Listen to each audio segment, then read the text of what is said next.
Hi friends, welcome to Homemaking Mantra. This is Shanti. Welcome to Daily Vlogs.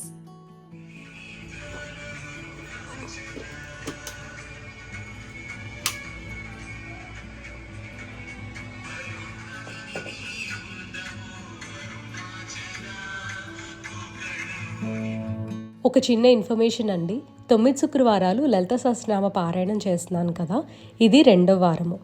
అమ్మవారికి పానకం నివేదించి లలిత సహస్రనామం ఒకసారి చదువుకుంటాను. ఇట్లా 9 శుక్రవారాలు మాత్రమే చేస్తూ ఉంటా. వీటి ఫుల్ డీటెయిల్స్ అన్నీ కూడా నేను ప్రీవియస్గా చేసుకున్న వీడియోలో ప్రొవైడ్ చేశాను. లింక్ని డిస్క్రిప్షన్లో ప్రొవైడ్ చేస్తా.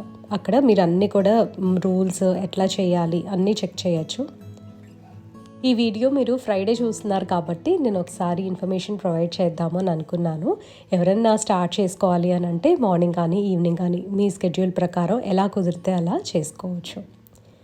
ఇవాళ సిద్ధు లంచ్ బాక్స్లోకి మష్రూమ్ శాండ్విచ్ చేస్తున్నాను. ఈ రెసిపీ అయితే ఎప్పుడు చేస్తూనే ఉంటానండి. శాండ్విచ్ మేకర్లో కానీ స్టవ్ మీద కానీ ఎట్లయినా చేసుకోవచ్చు. శాండ్విచ్ మాత్రం చాలా టేస్టీగా ఉంటుంది. Just mushrooms, onions, capsicum Sathe చేసుకొని బ్రెడ్లో స్టఫ్ చేసుకోవటమే. మనకు కావాల్సిన ఫ్లేవరింగ్స్ అన్నీ యాడ్ చేసుకోవచ్చు. ఇందులో మెయినేజ్ అవన్నీ యాడ్ చేయను, కెచప్ అవన్నీ ఏది కూడా యాడ్ చేయటల్లా, ఎందుకంటే లంచ్లోకి పెడతాం కదా, సాగే అయిపోతుంది. శాండ్విచ్ ఒక పక్కన గ్రిల్లో పెట్టేసి సిద్ధుకేమో బ్రేక్ఫాస్ట్ సర్వ్ చేస్తున్నా. అప్పుడప్పుడు మా హస్బెండ్ ఆఫీస్ నుండి వాళ్ళ దగ్గర క్యాఫేస్ ఉంటాయి కదా, ఏదో ఒకటి తెస్తూ ఉంటారు. రైటర్స్ క్యాఫేలో కాఫీ కేక్ తీసుకొచ్చారు. టేస్ట్ అయితే బాగానే ఉంది. నాకు సోసోగా అనిపించింది కానీ సిద్ధుకి చాలా నచ్చిందంట. కాఫీ కేక్ మేము ఈవినింగ్ తీసుకోవట్లేదండి, ఎందుకంటే దీంట్లో ఉన్న అమౌంట్ ఆఫ్ కెఫీన్కి మళ్ళీ నిద్ర పట్టదేమోనని చెప్పి అదొక భయం.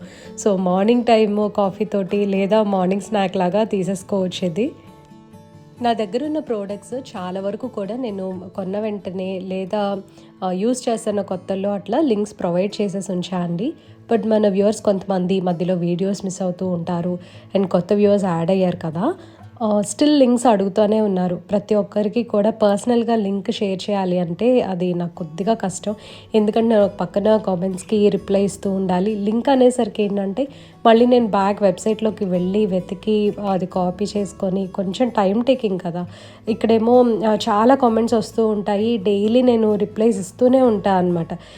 కొంచెం మిస్ అయినా సరే ఎవరో ఒకళ్ళు హర్ట్ అవుతున్నారు.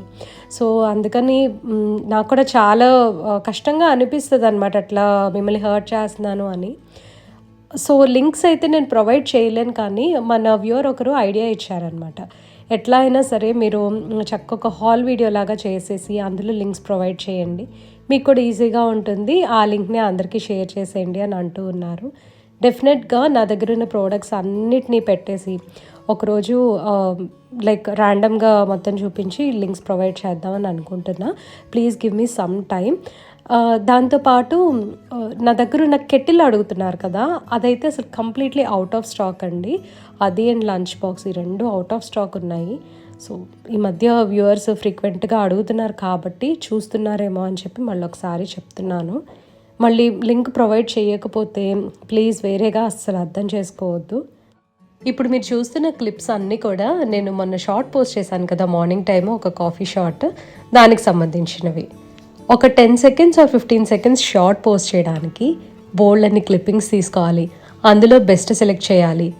లైక్ ఇప్పుడు మనం కాఫీ గురించి ఆ షార్ట్ పోస్ట్ చేసామనుకోండి, కాఫీ బాగా కనిపించాలి, దాన్ని ఎక్కువగా ఫోకస్ చేయాలి. ఒక 2-3 క్లిప్స్ తీసుకొని ఏది బాగా వచ్చింది అనేది చూసి పోస్ట్ చేస్తూ ఉంటాను. ఒక షార్ట్ వెనకాల కూడా చాలా ఎఫర్ట్ ఉంటుందండి. ఒక్కొక్కసారి ఈ షార్ట్స్ అన్నీ చక్కగా ఇట్లా లైన్గా తీసుకెళ్ళి నా వస్తువులన్నీ చూపిస్తుంటే లైట్ ఏమో ఇంటర్ఫియర్ అవుతూ ఉంటుంది, షేకీగా వస్తాయి ఇమేజెస్ ఒక్కొక్కసారి, లేదంటే నాకు ఏదైనా వస్తువులు అడ్డొస్తూ ఉంటాయి, చేయి కదిలిపోతుంది. సో ఇట్లా చాలా జరుగుతాయి. మొన్న షార్ట్ పోస్ట్ చేసినప్పుడు రాఘవన్ సాంగ్స్ వింటూ ఉన్నాను. తమిళ్ వర్షన్ నాకు చాలా ఇష్టం అండి. మా పెళ్ళైన కొత్తలో ఈ మూవీ వచ్చిందనమాట. మా హస్బెండ్కి ఏమో బోల్డ్ అంది, మన తమిళ్ ఫ్రెండ్స్ ఉన్నారు యూఎస్లో, వాళ్ళు ఇలా చెప్తా ఉంటారు ఇది బాగుంది, ఈ మూవీ వచ్చింది అని. సో అట్లా నాకు ఆ రాఘవన్ తమిళ్ వర్షన్ అలవాటు అయిపోయింది. అప్పుడు అవి వింటూ ఉంటే ఒక షార్ట్ పోస్ట్ చేయాలి అని అనిపించింది.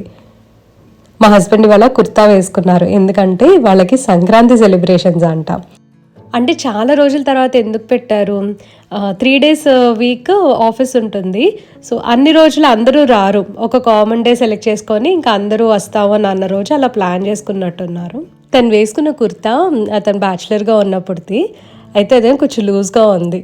నేను చెప్పాను అనమాట, ఇది వద్దులేండి పాతగా ఉంది కదా, నేను వేరేది తీసుకుంటాను అని ముందు రోజు చెప్తే, లేదు లేదు అస్సలు సమస్య లేదు, ఒక్క పూటకి ఎందుకు అని ఇంకా అదే వేసుకెళ్ళారు. అంతే అండి, అసలు నిజంగా హస్బెండ్సే చెప్పాలని అంటే చాలా వరకు పాపం కాంప్రమైజ్ అయిపోతారనమాట. మనకి ఎన్ని కావాలన్నా కొనిస్తారు కదా. ఇంట్లో పనంతా చేసుకున్న తర్వాత లైట్గా వర్కౌట్ చేసేసుకొని బ్రేక్ఫాస్ట్ చేస్తున్నా. బ్రేక్ఫాస్ట్లో ఇవాళ ఎగ్స్ అండ్ మష్రూమ్స్ తీసుకుందాం అనుకున్నాను. మష్రూమ్స్ సిద్ధు కోసం సాటే చేసి ఉంచా కదా, అవి కొంచెం పక్కన పెట్టేసుకొని ఇంకా ఒక ఎగ్ అయితే నేను యాడ్ చేసుకున్నా. ఇందులో టబాస్కో సాస్ డ్రిజిల్ చేసుకొని తింటే టేస్ట్ బాగుంటుంది. ఇప్పుడు ఫ్రెష్ అయిపోయి ఇంకా కాసేపు సిరీస్ చూస్తాను. ఎందుకంటే ఇవాళ కుకింగ్ పని ఏం లేదు, జస్ట్ రసం అండ్ రైస్ తీసుకుంటా. రసం ఏమో ముందు రోజు అనమాట, సో సింపుల్ లంచ్. అండ్ ఇవాళేమో కాలీఫ్లవర్ పికిల్ చేయాలి. సో ఇప్పుడు ఫస్ట్ సిద్ధు వచ్చిన తర్వాత తనకి స్నాక్ పెట్టేసి చేస్తా అనమాట. అప్పుడు దాకా కూడా నాకు ఎడిటింగ్ వర్క్, తర్వాత కొంచెం సిరీస్ చూడటము ఇంకేదంతా ఉంటుంది. ఈ దోసకాయలు మొన్న అత్తయ్య గారు ఇచ్చారు, దీంతో ఏదోటి కూర చేద్దామని. ఈవినింగ్ దోసకాయ టమాటా కూర చేస్తున్నాను. పొద్దుటి నుంచి అసలు ఏమీ చేయలేదన్నమాట, ఏదో ఒకటి చెయ్యాలి కదా. మా హస్బెండ్ ఏమో ఆఫీస్ లంచ్ చేశారు, తనకి ఏం నచ్చలేదంట, చపాతీస్ ఏ పెట్టారు ఒకటే బాగున్నాయి అన్నారు. సరే ఏమన్నా చేయనా అంటే ఏం వద్దులే అని చెప్పారు.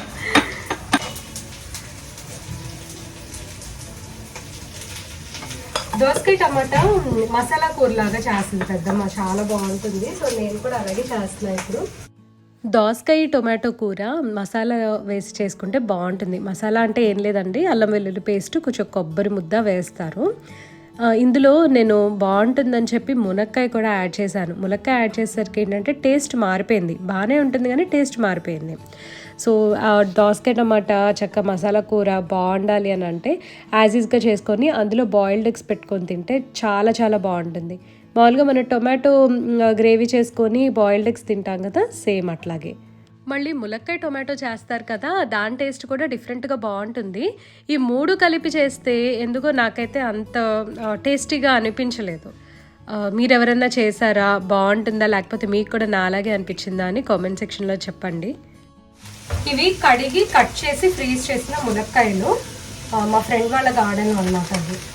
అవి ఒక 3-4 వేసేస్తాను. పప్పు చారుకని ఉంచుకుంటా మునక్కాయలు ఎప్పుడూ కూడా. అల్లము వెల్లుల్లిపాయలు కొబ్బరి కలిపి పేస్ట్ చేస్తాను. ఇవి పచ్చిముక్కలు వేసాను కదా, దీంట్లో డైరెక్ట్గా ఇట్లా వేసేస్తాను. కొబ్బరి, అల్లము, వెల్లుల్లిపాయ ఈ 3 కలిపి మిక్సీ వేసి పేస్ట్ చేస్తాను. ఉప్పు, కారం, పసుపు కూడా వేసి మొత్తం అన్నీ చక్కగా కలిపేసేసి మూత పెట్టేస్తా. ఇలా ఎందుకంటే అల్లం వెల్లుల్లిపాయ పేస్ట్ ముందు వేయలేదు, పచ్చిముక్కలు కాబట్టి దీంతో పాటు అది కూడా ఫ్రై అయిపోతుంది. ఫస్టే అల్లం వెల్లుల్లి పేస్ట్ ఫ్రై చేసామనుకోండి అది మాడిపోతుంది, అంత స్మెల్ ఫ్లేవర్ అంతా కూడా పట్టకపోవచ్చు. సో ఇదంతా కూడా ఒకసారి హై పెట్టేసుకొని మూత పెట్టేస్తే చక్కగా ఆ వాటర్ అంతా బయటకు వచ్చేసి ఫ్రై అవుతాయి, కుక్ అవుతాయి కూడా. ఇదిగోండి మూత పెట్టేస్తే చక్కగా మగ్గిపోతుంది కూర. మధ్య మధ్యలో కూర తిప్పుతూ ఉండాలి. గింజలు తీసేసానండి, గింజలు చేదొచ్చాయి, ఓన్లీ పైన దోసకాయ ఒకటే వేసాను. నల్లేరు రోటి పచ్చడి చేస్తున్నాను. ఇది మొన్న కోసుకొచ్చాను కదా, లింక్ని డిస్క్రిప్షన్లో ప్రొవైడ్ చేస్తా, ఇంట్రెస్ట్ ఉన్నవారు చెక్ చేయండి. ఇది ఆల్రెడీ నేను చాలాసార్లు చూపించాను. కాలీఫ్లవర్ పచ్చడి చేస్తున్నా అండి. ఇది చాలా బాగుంటుంది, సింపుల్గా చేసుకోవచ్చు, బిగినర్స్ అయినా ఈజీగా చేసేయచ్చు. కాలీఫ్లవర్ ఎలా సెలెక్ట్ చేసుకోవాలో ఫస్ట్ చెప్తాను. ఇందులో హైబ్రిడ్ వెరైటీ అండ్ ఆర్గానిక్ ఉంటాయి కదా. ఆర్గానిక్ వచ్చేసరికి ఎక్కువగా గ్రీన్ కలర్ పురుగులు లేదా బ్లాక్ కలర్వి అలా ఉంటూ ఉంటాయి. సో బెటర్ ఏంటంటే ఈ పచ్చడి తడి లేకుండా ఉంటే బాగుంటుంది, ఎక్కువ రోజు నిలవ ఉంటుంది. కాబట్టి నేను మామూలుగా ఆర్గానిక్ అయితే తీసుకోలేదు. చాలా పెద్ద పువ్వు ఫ్రెష్గా వైట్గా కనిపించింది. నేను బాగా చెక్ చేశాను లోపల, అసలు ఏమీ లేవు అనమాట. అందుకని ఇంకా ఇది పచ్చడి చేసేద్దామని చెప్పి నేను తీసుకున్నా. కొంచెమేమో కూర కొంచాను, కొద్దిగా పచ్చడి చేసేస్తున్నాను. చిన్న చిన్న ఫ్లారెట్స్ మొత్తం అన్నీ కూడా పక్కన పెట్టుకొని స్టెమ్ చక్కగా పీసెస్ కింద కట్ చేసి బాగా వాష్ చేయాలి. కట్ చేయకుండా వాష్ చేస్తేనే ఏదన్నా మనకి లోపల ఉన్నవి బయటికి త్వరగా రావన్నమాట. సో అందుకని చెప్పి కొద్దిగా ఇలా విడతీసేసి బాగా కడిగి ఆరబెట్టేశాను. కొంతమంది ఏం చేస్తారంటే వేడి నీళ్ళలో వేస్తారు. అది మామూలుగా మన దేశవాళీ రకానికైతే ఆర్గానిక్ అయితే పురుగులు అవి ఉంటాయని అలా వేడి నీళ్ళల్లో సాల్ట్ వాటర్లో వేసేస్తూ ఉంటారు. అది కూడా ఒక పద్ధతి అండి, అలా కూడా చేసుకోవచ్చు. కాకపోతే ముక్క మెత్తబడిపోతుంది అనమాట వేడి నీళ్ళలో వేస్తే. అందుకని నేను ఇలా సెలెక్ట్ చేసుకొని ఇలా చేస్తున్నాను. మా దగ్గర చిన్న చిన్న పువ్వులే ఉన్నాయి, ఆర్గానిక్ వెరైటీయే ఉన్నాయి అని అన్నవాళ్ళు చక్కగా హాట్ వాటర్లో ఒకసారి వేసేసి ఒక 10 minutes ఉంచి తర్వాత మళ్ళీ సాల్ట్ వాటర్తో రిన్స్ చేసుకొని దాన్ని ఫుల్గా ఆరబెట్టేసి చిన్న చిన్న పువ్వుల్లాగా విడదీసుకొని వాటిని పచ్చడి చేసుకోవచ్చు. అయితే ఈ పచ్చడి చేసుకోవడానికి పువ్వు ఫుల్గా ఆరిపోవాలి, అసలు తడి అనేది ఉండకూడదు. అవి కొద్దిగా వడిలిపోయినట్టు అవుతాయి. ఆ వడిలిపోయినట్టు అయిన తర్వాత ఇంకా పచ్చడికి రెడీగా ఉన్నట్టు. పచ్చడప్పుడు ఫ్రెష్గా ఉంటుంది, చాలా రోజుల వరకు కూడా నిల్వ ఉంచుకోవచ్చు.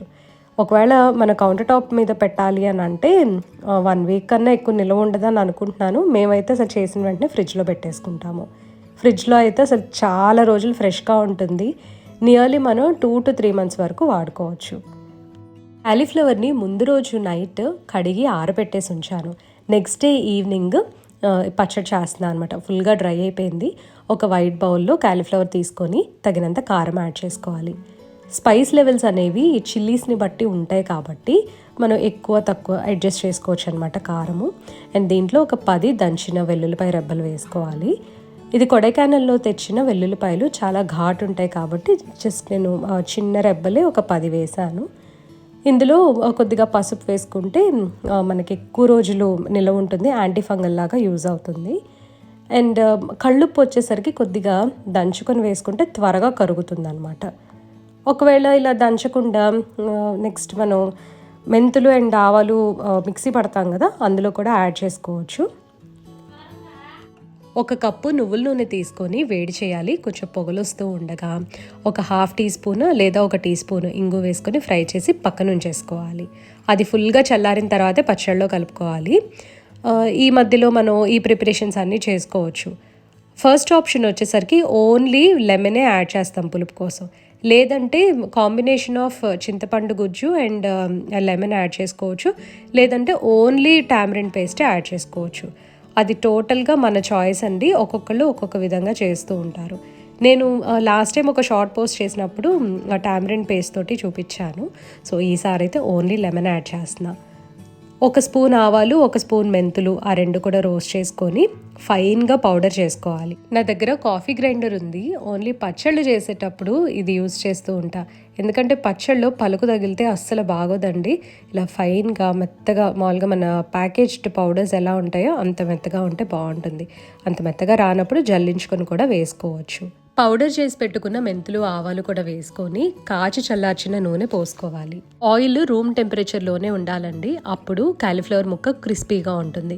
వేడి తగిలితే ముక్క మెత్తబడిపోతుంది, అంత రుచి ఉండదు. అంటే స్టార్టింగ్లో క్రిస్పీనెస్ ఎంజాయ్ చేస్తాం కదా, యూ లవ్ ఇట్ అండి. నిజంగా బాగుంటుంది ఆ క్రిస్పీగా కాలీఫ్లవర్ పిక్కల్లో. మీరు ఒకటి గమనించినట్లయితే ఇప్పుడు వరకు కూడా చాలా పచ్చళ్ళు చూపించా కదా, ఇట్లా ఈ నిలవ పచ్చళ్ళు. అందులో తాలింపుకి ఆవాలు, మినపప్పు అన్నీ వేస్తూ ఉంటాను. ఇందులో ఆవాలు కానీ మినపప్పు ఏది వేయలేదు, అసలు కరివేపాకు కూడా వేయలేదు. ఎందుకంటే అన్ని పచ్చళ్ళు ఒకటే టేస్ట్ వచ్చేస్తాయి అవన్నీ వేస్తే. ఆవాలు, మెంతులు కొంచెం పిండి ఎక్కువైతే డార్క్ కలర్లో వస్తుంది.